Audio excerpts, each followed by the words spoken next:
like to think of ourselves as helping to change attitude, change mindset, and helping people overcome clear barriers they've got to moving forward, like lack of confidence, lack of aspiration, lack of any plan, quite often dependency. And most of the customers that we work with will be unemployed or looking to progress. We're very much interested in their personal development, but where we can get them jobs, of course we will. The main part of our core training in the first instance involves something called forum theatre. This is where we use actors and actor trainers to present the group with scenarios and situations, enabling them to talk far more openly and thoroughly and profoundly about what they see. And most often, these issues will be something that either affect them or possibly something that involves them. What are you doing home? The nasty cow sat me. Hey! Do not talk about Sister Mary like that! So what did they sack you for? I was 5 minutes late. 5 minutes late. It's not the first time, is it? What are you saying? What I'm trying to say is that it's not the first time that you've been late. Well, I can't help it if the buses are late, can I? You want to get yourself up early and get the early bus. Well, it's not rocket science, Terry. What? At 7:30 in the morning? And how am I supposed to do that when you don't set the alarm clock? If it's anybody's fault I got sacked, I blame you. How'd you work that out? Well, you didn't wake me up. You want to get yourself up. What? How am I supposed to get myself up when I don't have an alarm clock? Buy one. I can't afford one. Or borrow mine then. You see, you're just trying to get out of it. It wasn't a proper job anyway. More or less made me go at the job centre. No, Terry. They said it would help get you work ready. And if you did well, you might actually get a proper job. You told them you wanted to work in shops. Yes, not in charity shops. Look, I tried really hard. No, you were 5 minutes late. You were rude to the customers and you were texting all your mates. You see, it's no wonder the way I am with a dad like you. Here, take this £10. Now get yourself a new alarm clock. The drama finishes and immediately some questions are obviously raised, you can see. Like, for example, should the dad have given Terry £10? Should she have actually got the early bus? Let's not forget it goes at 7:30 in the morning. Should she be doing a job in a charity shop when it can build her skills? The facilitator opens up questions to the group and they begin to talk and they begin to answer. Ideally, they start to ask questions of the character. This is what we call in the trade hot seating. And slowly but surely, conversations emerge and the whole issues are unpacked.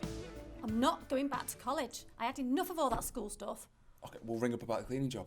I'm not going back to cleaning either. I'm not an idiot. Oh, so you think you're above all that? I do actually, yeah.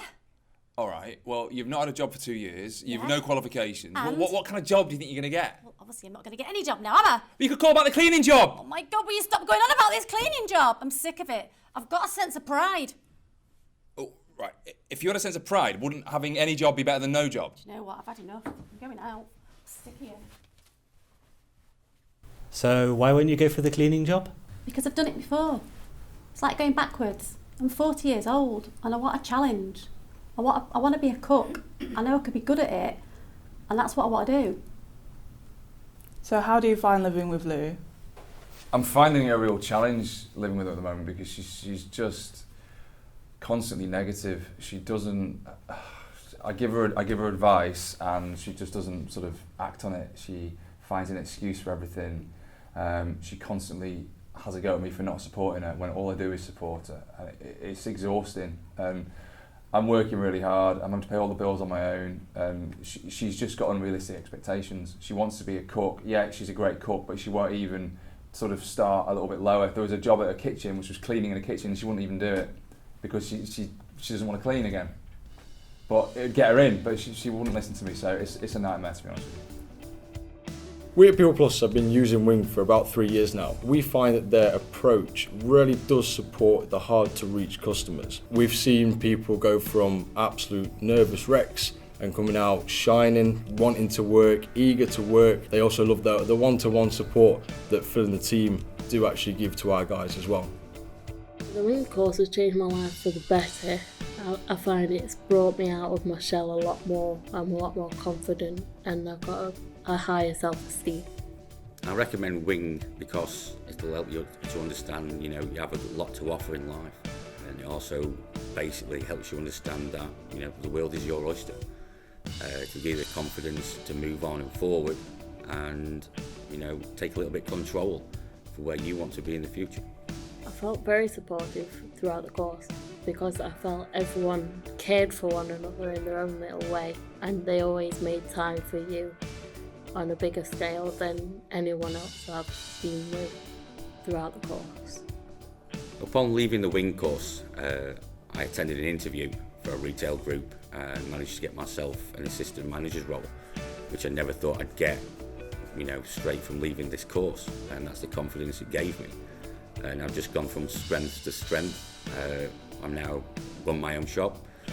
It's hard work, but I'm enjoying that hard work. I still have my moments of anxiety, but that's part and parcel of life. Life's on a brighter scale because I've moved out of my parents' home. I work in a cafe just under a year now, and I've also been offered a supervisor role which I turned down, but I hope for the future to be bright.